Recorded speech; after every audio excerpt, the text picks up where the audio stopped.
another crazy story for you today from my 40 years in the world of ballroom dance. Here it goes.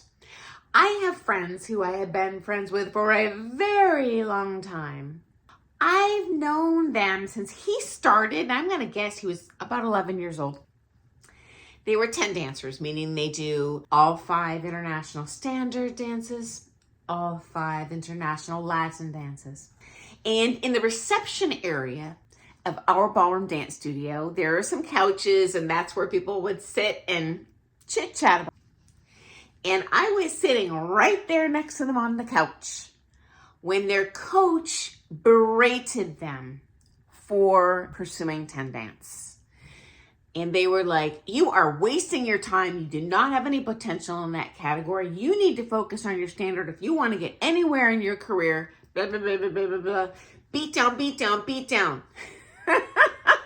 And when the coach left, I was like, okay, guys, I'm just an amateur competitor. But in my observation, you have so much potential in the 10 dance. I personally think you would be insane to drop it. Because guys, first of all, they were young enough to be able to pursue all those styles. They had a great support system at home, and that's really important. So they had all the time in the world to come in and practice all day. They had people fully supporting them financially. And guys, it's not news to anyone. When you do 10 dance, it is expensive. Hello, double your costuming costs, double your practice time, double your coaching. Oh my goodness gracious. I can't even wrap my head around it. How much you have to learn, how much money you have to drop. So they did decide to stick with the 10 dance. Fast forward. Guess who wins the USA Dance Amateur National 10 Dance Championships? Fast forward.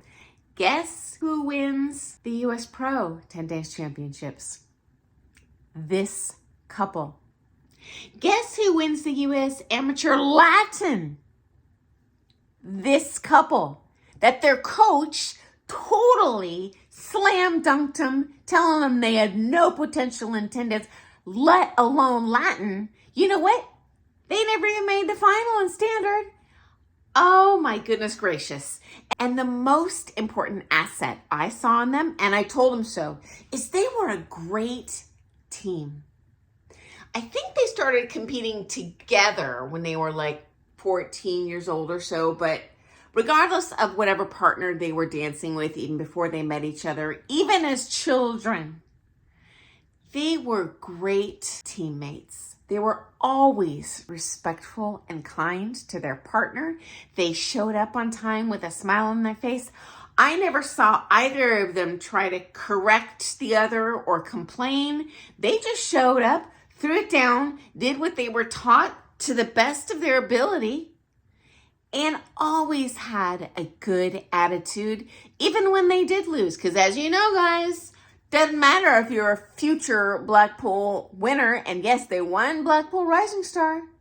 That teamwork matters most of all, and your character is going to get you so much farther than your dancing potential. When someone doesn't believe in you, even if they're a very respected dancer, that person is a skilled dancer, but you know what? That doesn't necessarily mean they're a skilled psychic.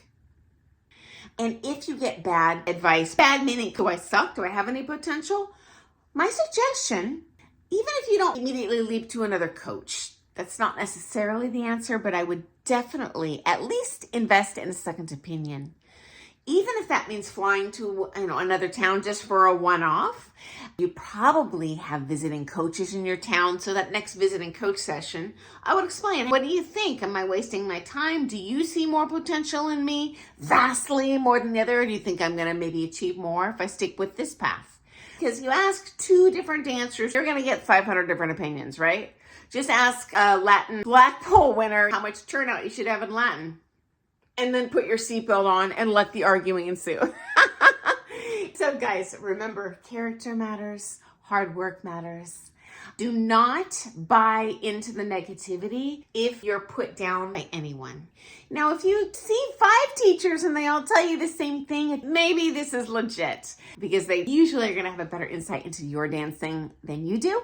But if you hear it from one person, don't lose hope. Okay, final, stick it to you, to those coaches who told them no.